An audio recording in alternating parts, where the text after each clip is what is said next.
and say, wait, why are you arresting mostly blacks in my neighborhood? Right.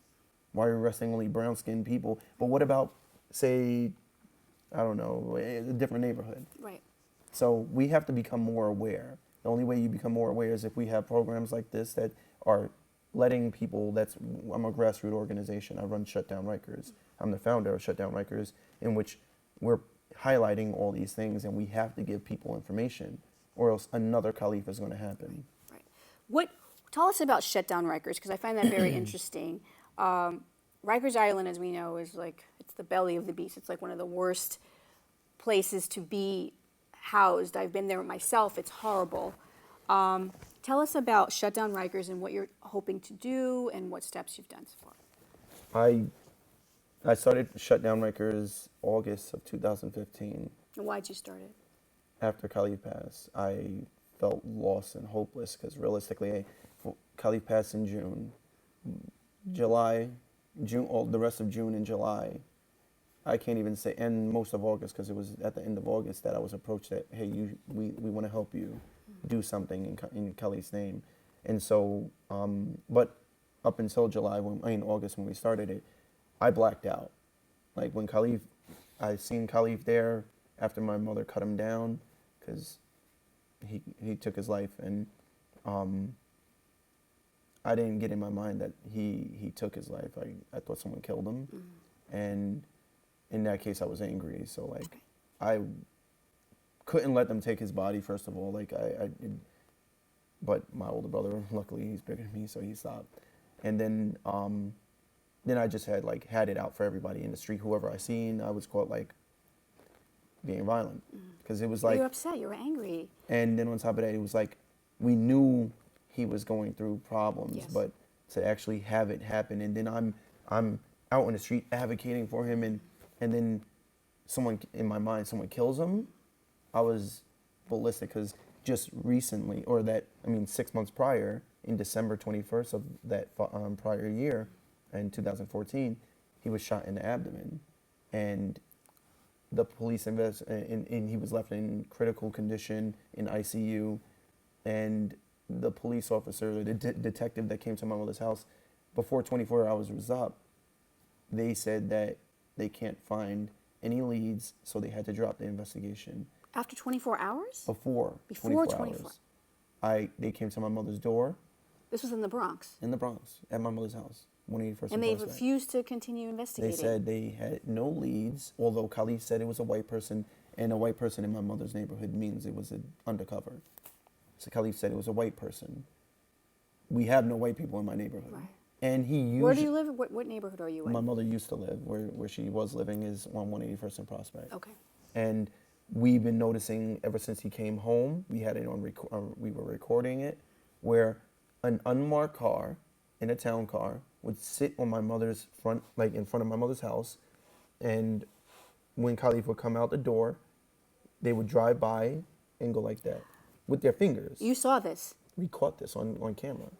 And so we knew it was officers. My mother would call me scared. What happened was she would call me scared, like, who are these people? Come over here, because I live like 7 minutes away from my mother's house where she used to live when she was alive.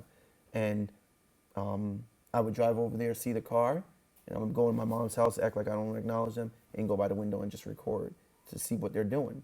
And when, like I said, when the Kalief would come out to go to the store or go to school, they would do this, and he would go back in his room or go back upstairs, because he's used to solitary confinement, and he would go in his room and pace or be upset or scared. He knew they were watching him. That's not called paranoid. That's called you have a real fear.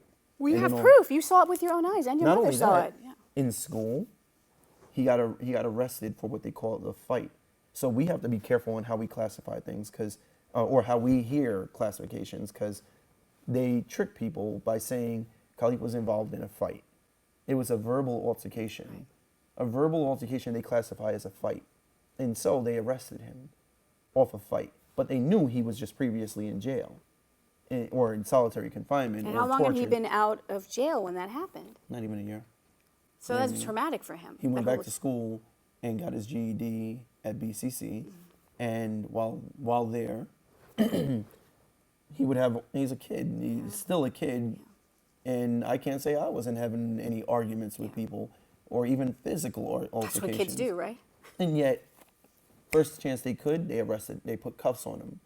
And he's not a belligerent kid. He's a kid who just went through crap for 3 years, torture, starvation, beatings. For nothing he did. And He's innocent. then you come home and you're being accosted by police at your front house, at the front of your house, acting like they're shooting you. Or in school, all you see is the uniform. Yeah. And you think automatically I'm back in prison. Yes.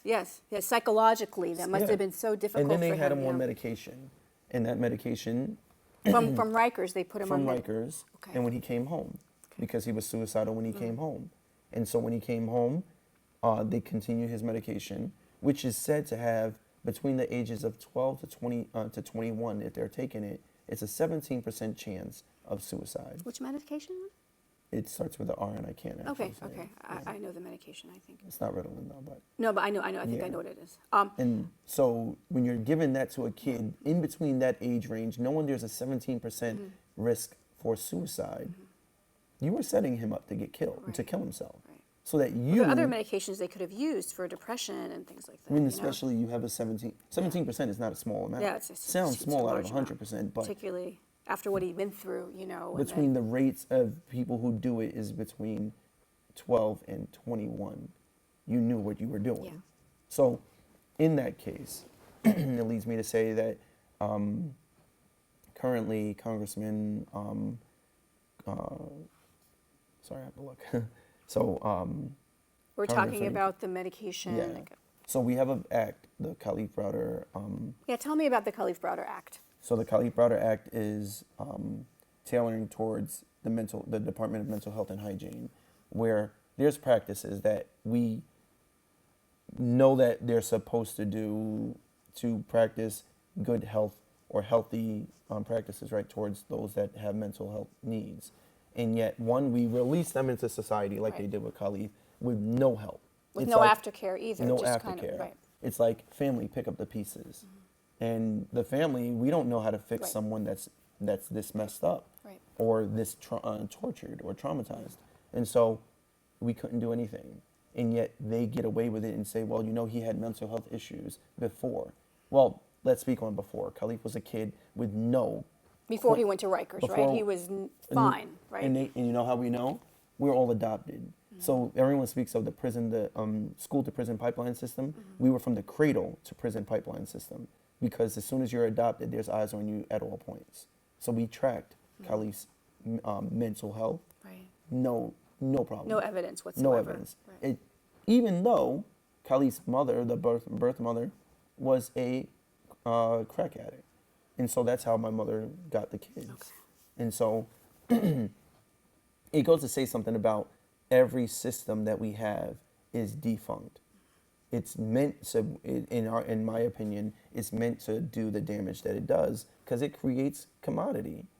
I mean, we only have a jail system not because we're doing corrections as it's Right. title. It's not correcting anything. It's not correcting anything, and we have hundreds of punishment. years. We have 2 centuries with Rikers Island, and if you think about this, the definition of insanity is continuously doing the same thing, expecting different results, and yet we continuous for 2 centuries had Rikers Island.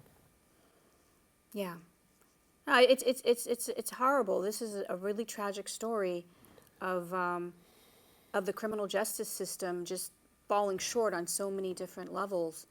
And we talked a little bit earlier about bail and about the bail fund, and you have a bail fund.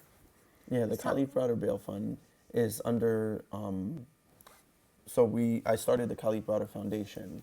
And what is that exactly? It's actually, we have a mission to bring programs like people who are coming home. We want to carry them through. Right. So I used to actually be a part of a mentoring program that we started in Dades County, Florida, which eliminated 12 jails. We ended up closing 12 jails out in Dades County, Florida, and Dades County, Florida is horrible. It was.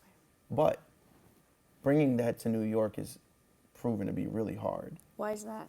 because to shut down a jail like Rikers, that on